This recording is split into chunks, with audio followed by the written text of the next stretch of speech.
Supreme কোৰ্টত এটা গোচৰ NRC সম্পৰ্কে গোচৰ তৰিছিলে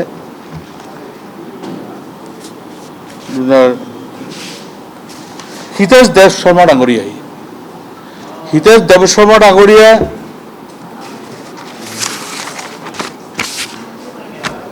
একত্ৰিশ 8/2019 তাৰিখে যিটো চূড়ান্ত NRC প্ৰকাশ পাইছিল, সেই NRCৰ পুনৰীক্ষণ বিচাৰি সুপ্ৰিম কোৰ্টত এখন কেছ কৰিছিলে আৰু সেই কেছত 5জনীয়া খণ্ড বিচাৰপীঠে সেইটো নাকচ কৰাৰ পিছত আৰু এখন গোচৰ তেওঁ সুপ্ৰিম কোৰ্টত কৰিছে। গতিকে আমি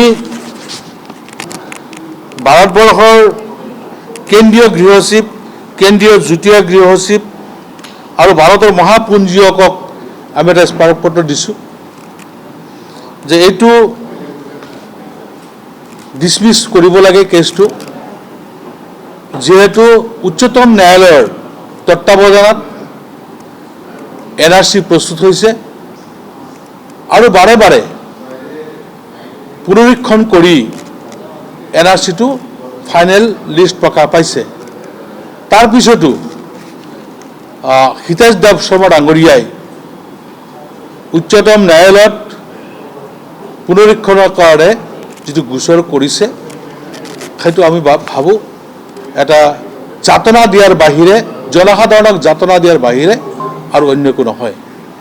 সেয়ে আমি ভাৰতবৰ্ষৰ কেন্দ্ৰীয় গৃহ সচিব আৰু কেন্দ্ৰীয় গৃহ যুটীয়া সচিব আৰু ভাৰতবৰ্ষৰ মহাপুঞ্জীয়ক ডাঙৰীয়াক আমি এটা মেমৰেণ্ডাম দি তেখেতক এই কেছটো যাতে ডিছপ'জ হয় তাৰ বাবে এখন আবেদন দাখিল কৰিছোঁ।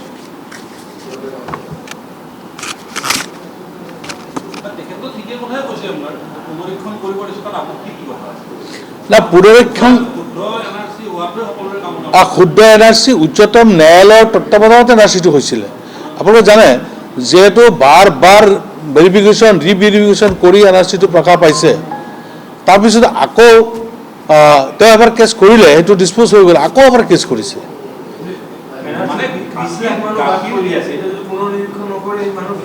নাই, সেইকাৰণেতো ভাৰত চৰকাৰে গুৱাহাটী কৰিছে, যি 19 লাখ মানুহ বাদ পৰিছে তেওঁলোকক এটা সুবিধা দিব লাগে। তেওঁলোকে এটা সুবিধা দিছে যে তেওঁলোকে হেৰি কৰিব, আপোনাৰ ফৰেষ্ট ট্ৰিবিউনেলত গৈ কেছ কৰিব, কেছ কৰি তেওঁলোকৰ যদি তেওঁলোক ভাৰতীয় হয় তেওঁলোক প্ৰমাণ দি নাম অন্তৰ্ভুক্ত কৰাৰ সুযোগ আছে। আমিও কামনা কৰোঁ সেই যিখিনি 19 লাখ মানুহ বাদ পৰি আছে সেইসকলক পুনৰীক্ষণ কৰক, সেইসকল পুনৰীক্ষণ কৰি তেওঁলোকৰ নাম NRCত অন্তৰ্ভুক্ত কৰক। এই গোটেই প্ৰক্ৰিয়াটো আকৌ নতুনকৈ কৰাটো কোনো যুক্তি থাকিব নোৱাৰে।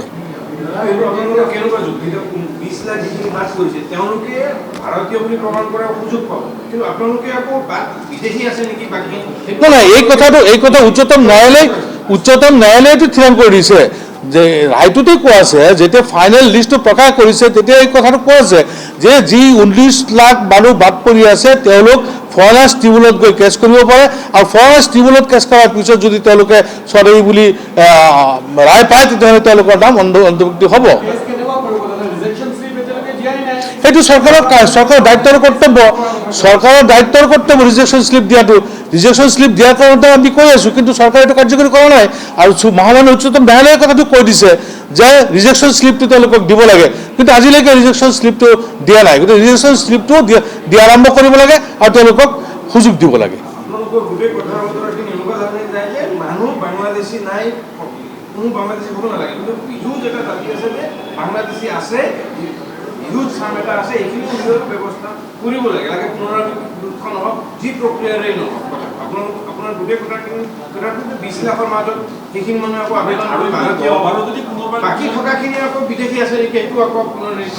নাই, সেইখিনিতো মহামান্য উচ্চতম ন্যায়ালয়ৰ তত্ত্বাৱধানত বাৰে বাৰে পৰীক্ষা নিৰীক্ষা কৰি তেওঁলোকক ফাইনেল লিষ্ট প্ৰকাশ কৰি দিলে। এটা কথা হ'ল যি 19 লাখ মানুহ বাদ পৰি থাকিল, সেই 19 লাখ মানুহক ৰিজেকশ্যন শ্লিপ দিব লাগে, তেওঁলোকক বিদেশী ন্যায়াধীকৰণত যোৱাৰ কাৰণে সুবিধাটো কৰি দিব লাগে। সেইটোৱে চৰকাৰৰ দায়িত্বৰ কৰ্তব্য। চৰকাৰে সেই দায়িত্বৰ পৰা তেওঁলোকক ফালৰি কাটি আছে। পুনৰীক্ষণ হৈছে 20% প্ৰথম হেৰি থাকোঁতে 20% তেওঁলোকে হেৰি কৰিছে, পুনৰীক্ষণ কৰিছে। প্ৰথম পুনৰীক্ষণ দাবী উঠাৰ পিছতে 20% পুনৰীক্ষণ কৰি ফাইনেল লিষ্টটো প্ৰকাশ কৰিছে।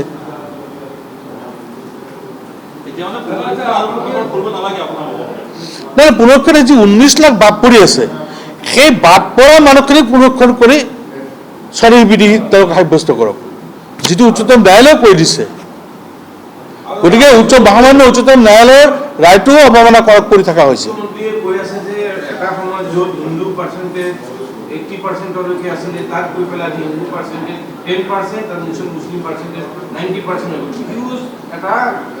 ডেমোক্ৰেটিক চেঞ্জ বিভিন্ন জেগাত হৈ আছে, সঁচা কথা মই নিজেও জানো, মোৰ পাৰ্চনেলি মোৰ গাঁওখনত সেই ক্ষেত্ৰত কংগ্ৰেছৰ স্থিতি কি আপোনালোকৰ এজন মুছলমান বিধায়ক হিচাপে আপোনাৰ স্থিতি? শুনক, কংগ্ৰেছৰ কথাটো মই কোৱা নাই, মই এজন বিধায়ক হিচাপে মোৰ ব্যক্তিগত কথাখিনি কৈছোঁ। যিহেতু আপুনি যিটো কথা কৈছে যে আমাৰ মুছলমান জনসংখ্যাটো বৃদ্ধি পাইছে বুলি, সেইটো আপুনি ক'ব বিচাৰিছে ডেমক্ৰেটিক এটা অলপ দিন আগলৈকে তাত আমি মই নিজে মোৰ নিজৰ গাঁৱত যাওঁ, য'ত আমি ফিল্ডত খেলা খেলিছিলোঁ, য'ত আমাৰ দেউতাহঁতৰ ক্ৰিকেট ফাৰ্ম আছিলে। আজি মই আপোনাক লৈ যাম, তাত আজি মুছলিম পপুলেশ্যন মিয়া বাংলাদেশী মুছলমানেৰে ভৰি গৈছে দেখাৰ আগত। তাৰ কাৰণে হিন্দু মানুহ শংকিত হৈছে, তাৰ কাৰণে এটা পৰিৱেশ ক্ৰিয়েট হৈছে অসমত। সেই ক্ষেত্ৰত ৰেছপনচিবল বিধায়ক হিচাপে কি স্থিতি? বহুত মানুহ এঠাইৰ পৰা আন ঠাইলৈ উঠি যায়। আজি গৰাখহনীয়াৰ ফলত আজি যিটো জনগাঁথনি আছিলে, আগৰ সেই জনগাঁথনিটো নাই, একমাত্ৰ ব্ৰহ্মপুত্ৰ নদী গৰাখহনীয়াৰ কাৰণে। গৰাখহনীয়াগ্ৰস্ত হোৱা মানুহখিনি ক'ৰবাত গৈ আশ্ৰয় লৈছে, আৰু কিছুমান মানুহ আছে আগতে য'ত আছিলে তাৰ পৰা অলপ ভাল উন্নত জেগা এটা পাইছে, তাত মাটি বাৰী বিক্ৰী কৰি তাত গৈ কিনি লৈছে। এনেকুৱা কিছুমান চেঞ্জ হৈছে মানুহৰ, আৰু এই চেঞ্জ হোৱাৰ কাৰণে গাঁথনিটোও চেঞ্জ হৈছে। মানুহখিনিৰ বাসস্থান সলনি কৰাৰ কাৰণেও এই গাঁথনিটো চেঞ্জ হৈছে।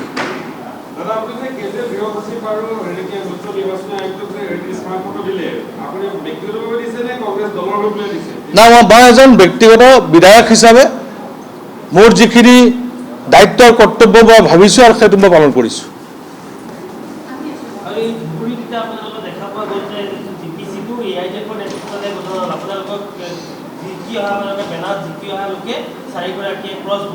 মই তেনেকুৱা সেই কথাৰ উত্তৰ মই সেইকাৰণে দিব নোৱাৰোঁ।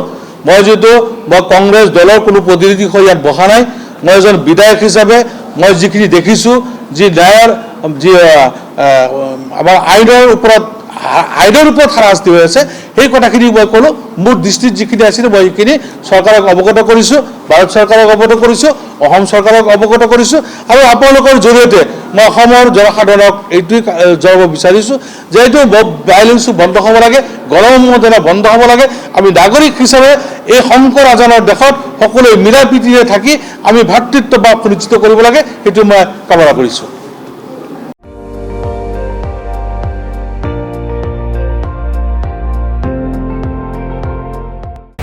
আপুনি চাই আছে ND24, সৰ্বশ্ৰেষ্ঠ নহয় সৰ্বোত্তমৰ দৌৰ।